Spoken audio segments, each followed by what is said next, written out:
bienvenue à Metz. Ici, nous sommes à Metz, où vous êtes venu en séjour privé et familial. Ouais.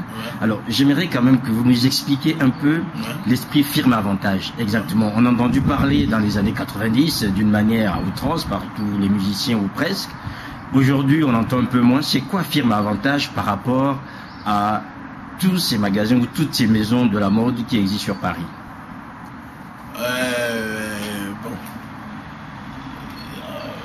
En fin de compte, de Firme Avantage, c'est une boutique de vêtements qui a été créée,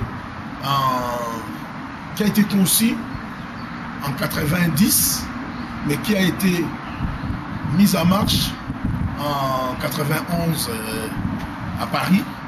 Mais les concepts, l'idée vient du fait que c'est nous qui avons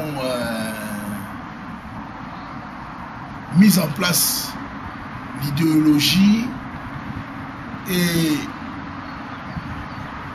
l'esprit de la SAP. À l'époque, nous étions encore jeunes, c'est-à-dire avec les Jacques Moulet, les Masuka, les Nononganou, les Jean Bakoukas, et tant d'autres, les Joe Ballard. Il y a beaucoup qui sont plus là. Et côté congolais, il y avait des Niarkos qui étaient nos aînés. Il y avait les Coco Aya qui est de l'autre côté du fleuve Zaïre. Il y avait beaucoup. Donc nous étions jeunes. On a eu l'impulsion et l'idée de créer une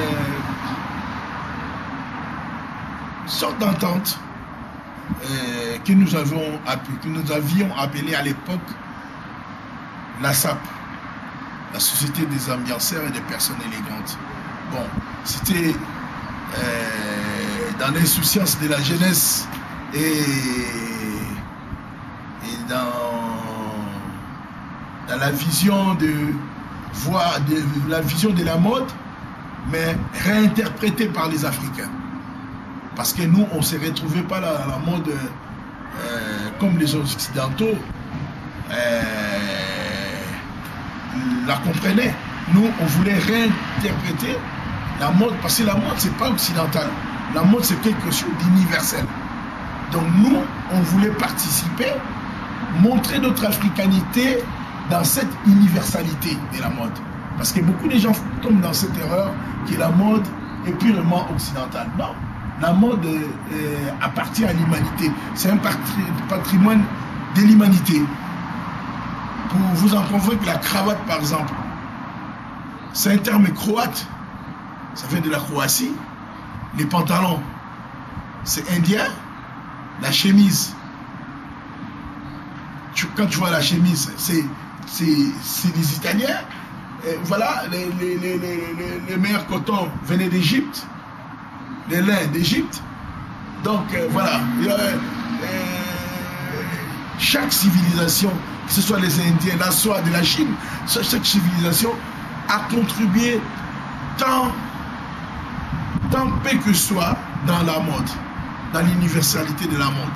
Et là, dans la modernité, par exemple, on voit les Japonais qui sont arrivés, ça fait une trentaine d'années. Les Japonais, par exemple, les Yohji Yamamoto, les Comme des Garçons, les Michi, les Rei Kawakubo, tout ça. Donc, quand ils sont arrivés, et ils ont apporté, par exemple, des nouvelles tissus, et des nouveaux tissus, pardon. Des nouveaux tissus, excusez-moi, des nouveaux tissus qui sont des tissus intelligents. Des gabardines, par exemple, intelligents. C'est-à-dire, ce sont des tissus, par exemple, qui ne s'effracent pas, qui créent des flous, qui ont créé des vêtements qui ont l'esprit. C'était complètement nouveau pour nous. Un habit d'Issey Miyake, c'est un habit qui a l'esprit. Quand tu le vois, c'est un habit, mais c'est une œuvre d'art. Voilà, voyez-vous. à côté, à part son côté fonctionnel, il y a un côté œuvre d'art. Par exemple, chez Yohji Yamamoto, pareil, il y a des vêtements qui sont des œuvres, tu vois. Bon, les Occidentaux ont commencé déjà cet esprit-là avec Pierre Cardin, quand il a intégré le cubisme dans les vêtements, et par exemple, les carrés, les angles et tout, ou bien par exemple Paco Rabanne avec des matériaux métalliques sur des vêtements, par exemple, il a créé des robes, ou bien les vêtements, les vestes, et les Japonais ont venu avec un autre esprit des vêtements. Et, par exemple, ils ont amené par exemple, la théâtralisation, par exemple chez Kansa Yamamoto, mais chez Yohji. Donc, nous, on était là, on était à la fois des clients, des acteurs privilégiés de toutes ces transformations. Donc, on n'a pas voulu être seulement des simples consommateurs, avoir une démarche consumériste, mais nous avions eu une démarche active des participants. Donc, et par cette démarche, nous, on a créé toute une tendance à nous par l'esprit de la SAP. Ce que nous avons commencé à l'époque comme un jeu, la mayonnaise a pris. Mais moi, je pense que nous n'avons aucun mérite. Hein? Aucun mérite parce que quand on voit les sources anciennes, on sait que le vieux Belgicain, Parisien, qui rentrait à Brazza ou qui rentrait à Kin, à Léopoldville, avait l'esprit, mais ils ne l'ont pas codifié.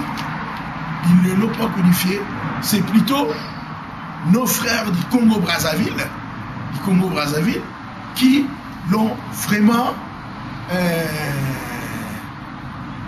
je peux dire qu'ils l'ont mis en musique, tu vois, cette idéologie-là. Ils l'ont mis en musique et ils l'ont amené à Paris et ils nous ont fait participer à ça, tu vois.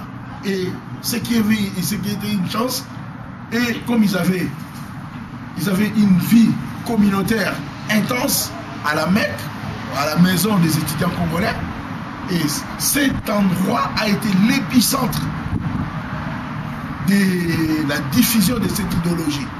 Et comme à l'époque, il n'y avait pas de barrière, il n'y avait pas ce communautarisme, les gens n'étaient pas séparés, Congolais, des Brazza, Congolais, des Kinshasa, on vivait en symbiose, on formait un seul peuple.